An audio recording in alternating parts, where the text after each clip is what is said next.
Cuentan que vio un fresco pintado por Rafael en 1514 que por desgracia se perdió.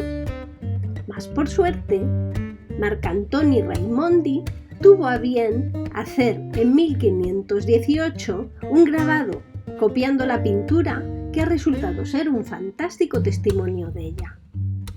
Fijémonos en el grupo que está sentado a la derecha. ¿No recuerda algo? Pues sí, Manet, que tenía un ojo sensible a las pequeñas maravillas, sacó de allí su controvertido Almuerzo sobre la hierba. Hoy, sin permiso de nadie, voy a corregir al maestro, trastocándola a mi gusto. Si yo fuera Manet, empezaría por quitar a las chicas que acaparan demasiada atención. Salta a la vista entonces el tamaño desproporcionado de Ferdinand, el cuñado de Manet. Vamos a ajustarle un poco. Y viendo a la mujer de Manet, que se recrea al fondo en el agua, también precisa un cambio de talla. Bien, así me parece que ya está en su sitio. ¿Y qué me decís de Victorine?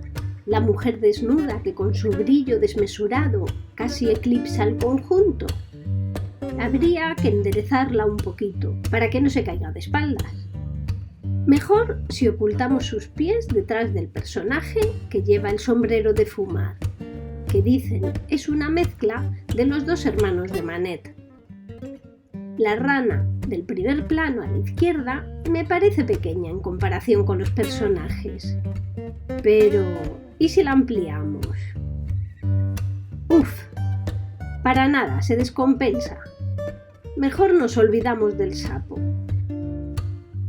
He leído mucho sobre la intención, la ubicación, la técnica, los personajes, rana incluida, y el significado de esta obra, que se considera una de las más obscenas y escandalosas de la historia del arte. Pero cero comentarios sobre el pajarito. ¿Habéis visto el pajarito? A veces las cosas más obvias son las que menos se ven. Y mirando al hombre con el snob smoking cap, ¿qué pensarían de la postura del dedo? No me parece tan normal. Solo que puedo asegurar que fue una obra incomprendida en su día, y lo sigue siendo por lo visto. Y visto lo visto, volviendo al original, esos bellos colores me hacen olvidar todo lo demás.